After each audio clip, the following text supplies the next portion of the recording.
Well, to help me better understand what's going on here, I'm joined now by Sky News business editor Ross Greenwood. Ross, am I being unfair to Mr. Forrest? Look, Andrew's talking his own book, and Andrew knows how to talk his own book. He has a deep philosophy about this. I've spoken to him about it many times. And effectively what he's trying to do is to turn the cash, the enormous amounts of cash, tens of billions of dollars a year that is generated from his iron ore operations, as you say, selling that to China that then turns it into steel by adding coal to iron ore to create steel. Effectively, he wants to then become something else. So using that cash flow to create green energy, so that ultimately the dream is to create green steel without having to use that coal in the steel making process. But the fact of the matter is you need to go a couple of steps before you can do that. You've got to create green hydrogen and therefore before then green ammonia. So you need enormous amounts of wind power or solar power to be able to do that. And it would be fair to say that Andrew Forrest basically is trying to turn his back on nuclear because he has really put almost all of his eggs in the green energy basket of wind and solar generation. I want to get on to nuclear in a moment. I just want to clear this up, though. So he's making billions of dollars selling iron ore to the Chinese, who then use coal-fired power to make steel, which, as I pointed out, is one of the biggest carbon emitter industries on the planet. But to make himself feel better, he's using all those profits to go green on the other side of the country. Doesn't that make him a hypocrite, or does it make him someone who's trying to do the best he can with the dough he's got? Well, look, the one thing about Andrew Forrest, and I've known Andrew for many decades, is really he is a force of nature in his own right. So therefore, the way in which he went about building those iron ore mines on the West Coast, in the Pilbara, it was astonishing. I mean, when he had BHP and Rio objecting to him doing that at every step, going to the High Court, the whole thing, and yet he got customers out of China. He managed to do, if you're going to build a high-speed railway in Australia, there's only one man you'd ask, and that's Andrew Forrest, because he would get it done.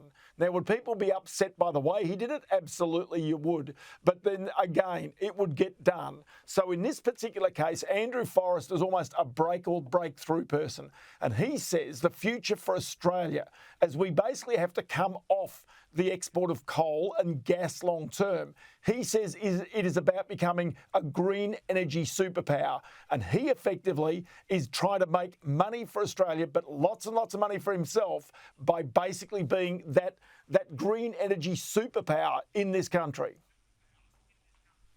Well, self-interest always gets in the way, so, I suspect he's looking after himself. As you point out, he's turning his back on nuclear and putting all his money and his energy into non-nuclear renewable energy. He went to the Nationals party room today. As I mentioned at the start of the show, that turned into a shouting match. And he's now picked a fairly heavy fight with Peter Dutton, and he says that Dutton and other politicians who are pushing nuclear out of touch, they don't know what they're talking about. The world's not embracing nuclear. Give me the facts on nuclear. I mean, yes, it would take a long time, and yes, it's probably expensive, but anything worth doing these days is expensive. But is the rest of the world taking uranium, including ours, and using it to generate nuclear energy, which is clean and green? Why then don't we? Well, it's a really good question, and it's one that baffles me for years. I know that the opposition, and particularly Chris Bowen, like to say that it's going to cost many tens of billions and will take many, many years for us to be able to achieve this. I don't think that's quite right, because you look at the speed with which other countries are doing it. So just between now and 2029, I only look 5 years out into the future. There's many more. Have a look at this. Over the next 5 years, there are going to be, in the world, 53 nuclear reactors built to generate electricity. Look at some of the countries that are doing it. Bangladesh, for goodness sakes, is doing it. Turkey has got 4. Egypt has got 4. India has understandably got 8. China, 26. So here is a situation where right now Australia has 0 and no plans even to get to that next point. But there's a second thing I want to show you as well, is I want to show you the world's biggest uranium exporters. If we have a look at this. So here is the hypocrisy to me.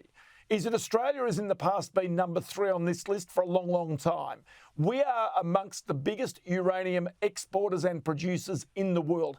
Every single ounce of uranium that we create, uranium oxide, is exported to, guess what, generate energy in other parts of the world. Just like coal is exported and generates energy in other parts of the world. We don't want it anymore, so we go and export it and give it to somebody else. And what do? They burn it and they generate electricity to give themselves cheap, reliable energy. We do the same with nuclear. So there is hypocrisy there. Go one step further and have a look at, say, for example, in nuclear medicine right now. I want to show you this one as well. So here are the top nuclear medicine producers in the world. You've got France is there, you've got Canada is there, you've got Europe is there, quite obviously South Africa is there, you've got Russia there. We'll keep on going because guess what's next on the list? Australia is there. Australia creates nuclear medicine. In fact, we also produce 50% of the world's eradicated isotopes, which are used to create what?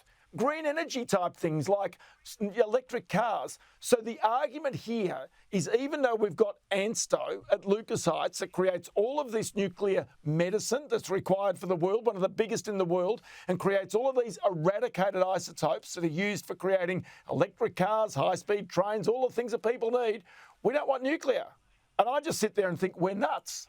Because the fact of the matter is we already have a nuclear industry here in Australia. We already have export dollars that come from that, and yet we somehow demonise it and say we don't want any more. It is absolutely crazy to think that way.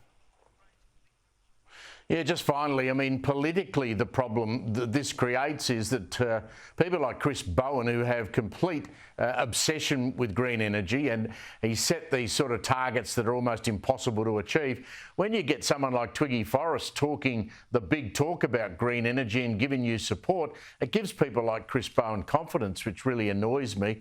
But look, the argument will go on, Ross, but I feel, and I'd just finally like your comment on that, can't we at least get to the point where we have a cross-party national debate once and for all about whether we should at least examine whether we should take one step toward it? Well, 100%. We're about in the future to have nuclear submarines. So we have to have nuclear capability. So we have to have nuclear skills. Why wouldn't you use those skills to provide the energy? And remember that nuclear does not emit carbon dioxide. So technically, many countries are embracing it because it doesn't have the emissions of carbon dioxide. Now, to me, that seems to make the absolute sense. And if you want to get to the next step of science and go to fusion technology, which is the holy grail of self-perpetuating electricity in the future with no emissions, guess what? You need to start that process. You need a nuclear reactor. So this is where really, if Australia does not embrace the science, we get left behind. And that's where the philosophy over the science is the fundamental problem that Australians should mistrust. As usual, Ross, great to pick your brains. Thank you very much. That's Ross Greenwood.